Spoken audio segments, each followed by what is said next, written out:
Hello out there. How you doing? I hope you're doing well. My name is Flo. This is the Gift Shelley Library, where we love to talk about those books. And today I am coming at you with a long awaited book haul. Believe it. I just can't believe it. Or as my granddaughter would say, I can't believe it. I finally get to go book shopping. And what a glorious and gratifying feeling it is. I am in my glory. And oh, be still my foolish heart. I began the process of book shopping. I ordered some in the mail. I got some from the bookstore.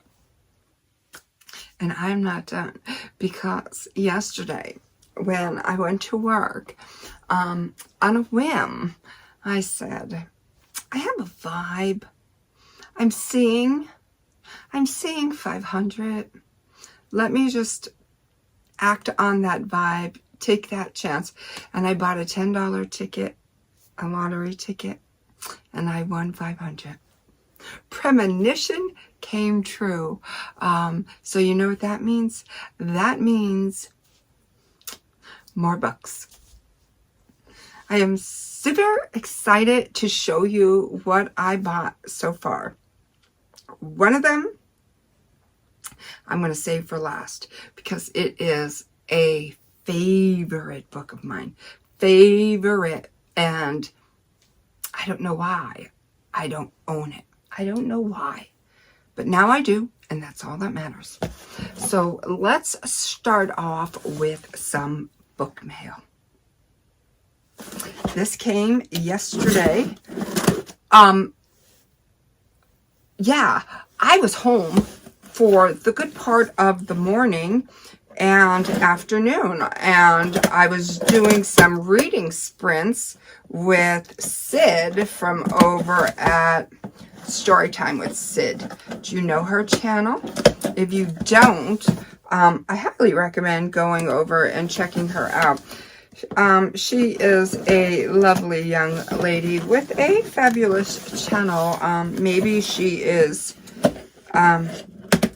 discusses your genre of books, and maybe you're missing out on a good thing. So go on over and check her out. Give her a like and a subscribe. Oh my goodness. I know what this is. You don't know what this is. I know what this is.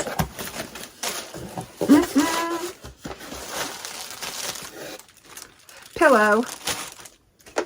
It's a beauty. It's a stunner.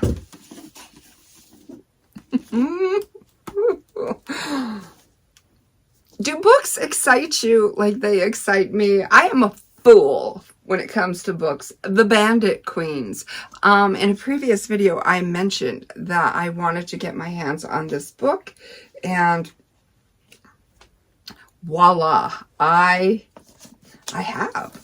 I think it is fabulous. The Bandit Queens by Perini Schroff. And I will tell you just ever so quickly. She didn't kill her husband, but why not let everyone believe she did? I'm down with that. 5 years ago, Gita lost her no good husband, as in she actually lost him. He walked out on her and she has no idea where he is. But in her remote village in India, rumor has it that Gita killed him, and it's a rumor that just won't die. As it happens, being known as a self-made widow comes with some perks. No one messes with Gita, harasses her, or tries to control, marry her. It's even been good for business. No one dares to not buy her jewelry. Freedom must look good on Gita, because now other women are asking for her expertise, making her an unwitting consultant for husband disposal. And not all of them are asking it nicely. With Gita's dangerous reputation becoming a double-edged sword, she has to find a way to protect the life she's built.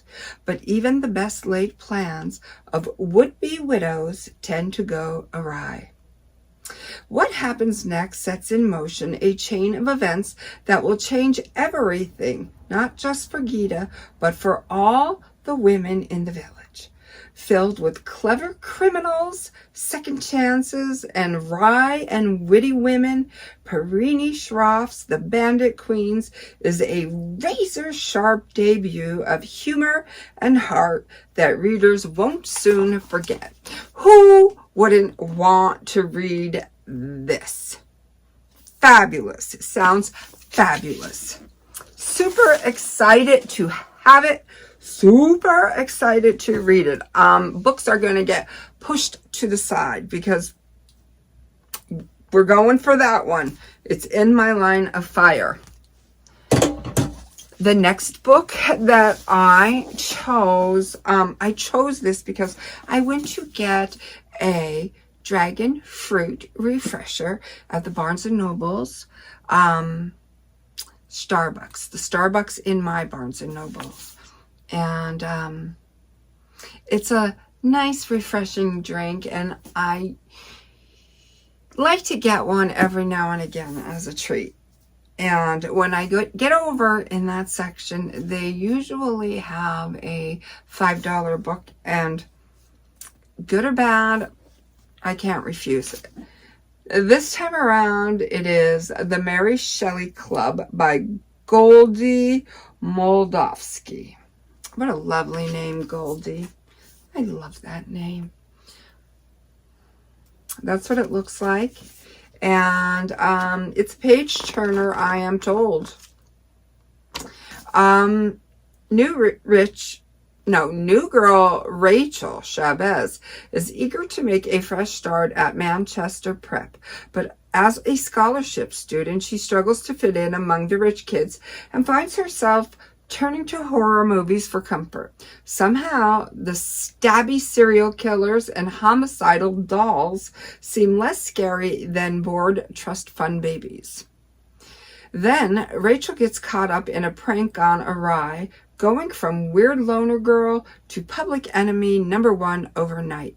To Rachel's surprise, however, the incident attracts the attention of the Mary Shelley Club, a mysterious society of students who orchestrate elaborate pranks known as fear tests, which are inspired by urban legends and movie tropes.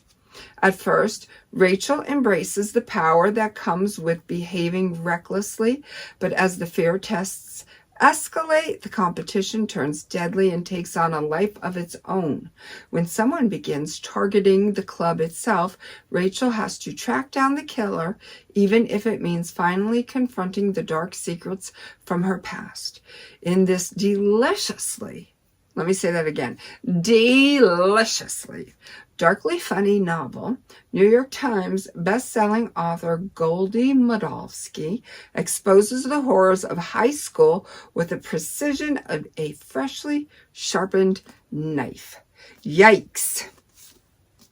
I won't be getting to that soon, but probably October, but I will be excited to read that. Okay. Now, the other day, I was watching Kristen from over at Enter the Book. Do you know her channel? If you don't know her channel, go ahead over, check it out. Lovely. I was watching her book haul, and she had so many good book choices that I was like really enjoying that video. I went specifically for a book because she mentioned that she's going to, on her Voxer, do a little group read of this book. And I've always wanted to read it. Sometimes I like things that are gossamer, light and billowy. I feel like this one is that. I don't really know much about it. It is, the house in the Cerulean Sea by T.J. Klune. I think this is middle grade. And I don't mind that. Sometimes we need to step out of our adult reality and, you know, travel back in time. Or do something a little whimsical. I was just looking. How beautiful is that? Can you see that? I'm kind of impressed. So anyways, The House in the Cerulean Sea, she's going to be reading this, and when she does, I don't want to miss out. So I went out and I purposely got myself a copy of this, just so I have it ready when the time comes.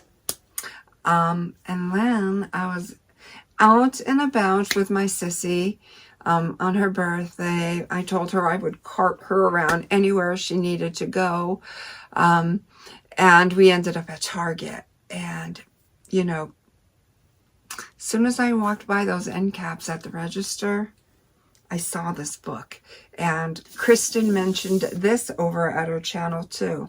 Jojo Moyes, Someone Else's Shoes. So she says this is about two women who are at the gym and accidentally get each other's gym bags. And I, you know, sometimes I get a little bored being me. And not that I want to be somebody else, but sometimes I want to be like someone else for a little while. I'm happy being me, but sometimes I admire qualities in other people and I want to adopt them for myself. Do you know what I'm saying? Plus, I always like to change things up. I'm not one much for boredom. So I thought this is the perfect book for me. Let's see if it's the perfect book for you. Who are you when you are forced to walk in someone else's shoes? Nisha Cantor and Sam Kemp are two very different women.